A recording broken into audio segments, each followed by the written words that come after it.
All right, this is 1.5, Arithmetic Series. An arithmetic series is the sum of the terms of an arithmetic sequence. In general, to find the sum S sub n of the terms in an arithmetic series, where S sub n, and that's a capital S, and it's going to stand for the sum of n terms. Now we call it a partial sum because, this will be for finite terms. So based on our launch, sometimes we write it this way, n over 2 times a sub 1 plus a sub n, or you can write it this way. Now, to get the one here on the right, remember a sub n is a sub 1 plus d times n minus 1, and that's what's right here. So sometimes if you don't know that term, it's easier to just use that.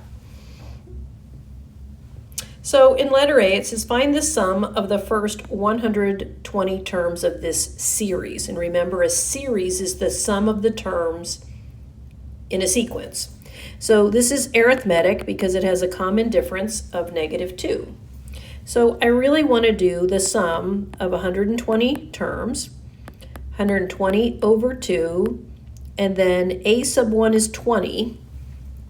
And I don't know a sub 120, and I can either find it or I can just use the second one, where this would be 20 minus 2 times 120 minus 1. So I am using this one right here, okay?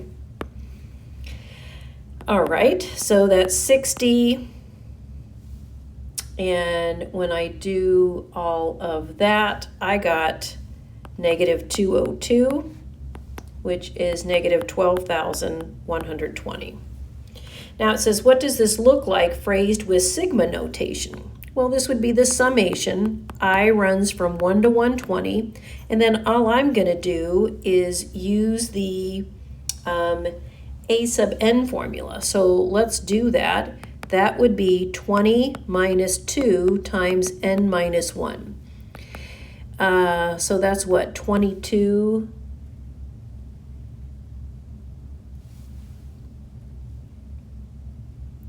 minus 2n.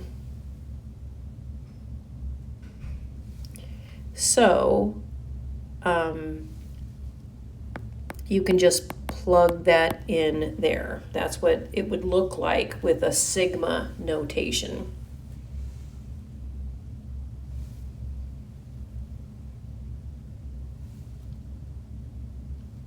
All right, so I'm going to double check that. 40.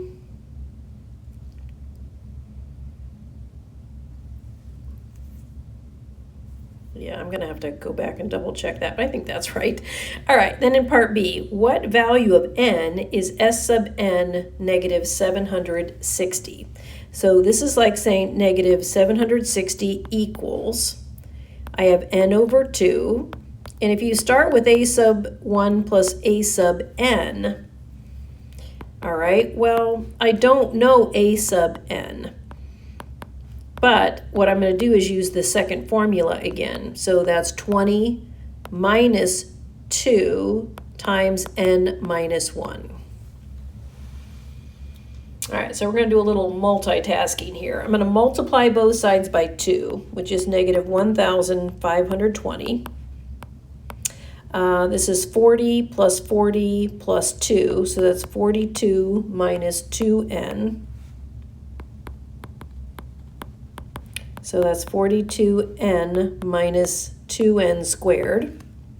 So guess what? This is quadratic. So I'm going to bring everything to one side. But I personally like to make the n squared positive. So, all right, I'm going to factor out the 2. I probably, at this point, would go to quadratic formula and figure it out, but I did factor it. I did figure it out. It took me a little bit of effort. So I'm getting n is 40, or n is -19. You can't have a negative term number. So n is 40 is your answer. And again, if you need to, use quadratic formula there. All right, example B. In example B, it says find the sum of the series, -50 plus -44 plus -38, and all the way down to plus 382 plus 388. All right, well, the first thing I need to do is I need to determine n. Well, how did we do that? We did that before. I'm going to use the explicit formula, and this is where it's going to get a little muddy, okay? You've got series, which is adding up terms, and then you have a sequence. The first thing I need to do is I'm really going to look at this as a list of numbers.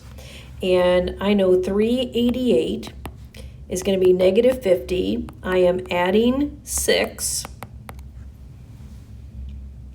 So I'm going to add 50 to both sides and multiply that out.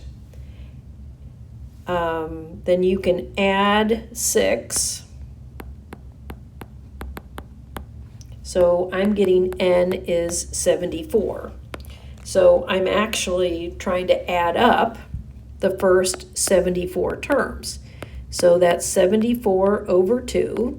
And now I'm going to use, since I know the first term and the last term, this is easier. So that's 37 times 338, and I got 12,506.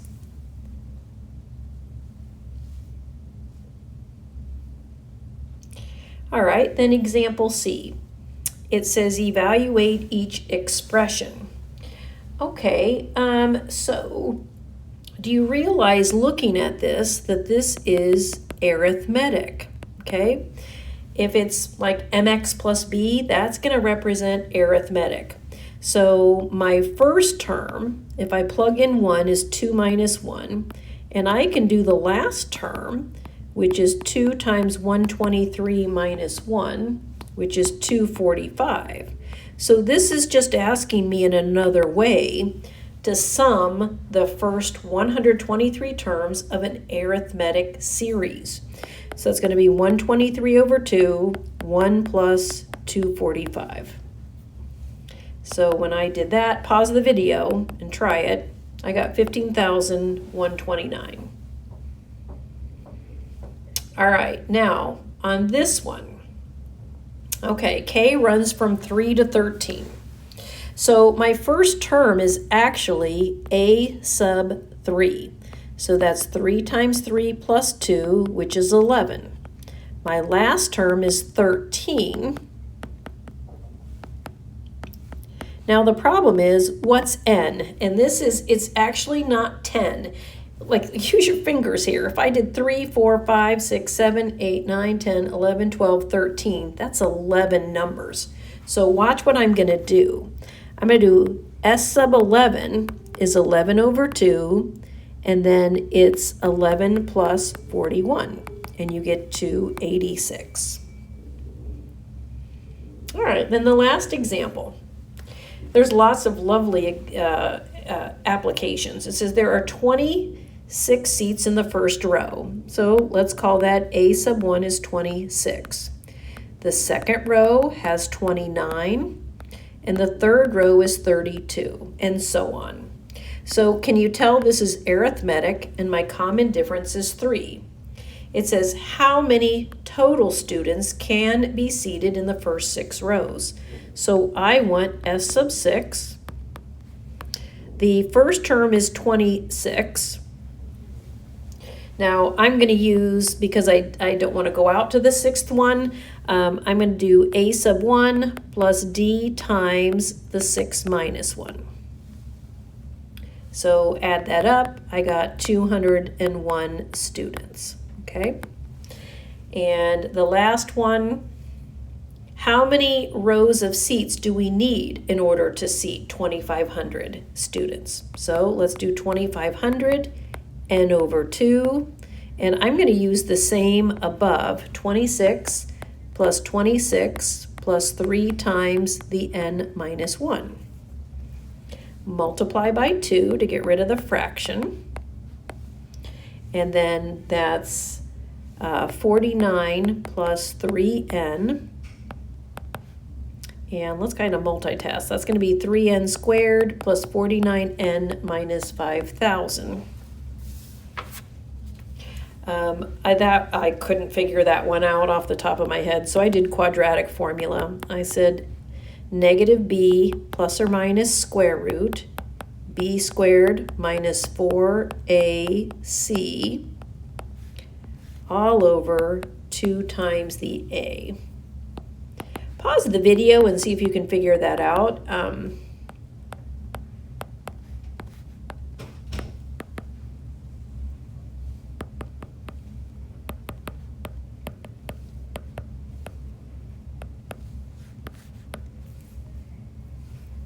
So when I got a positive, I got 33.467. So you would need at least 34 rows. You can't have a partial row.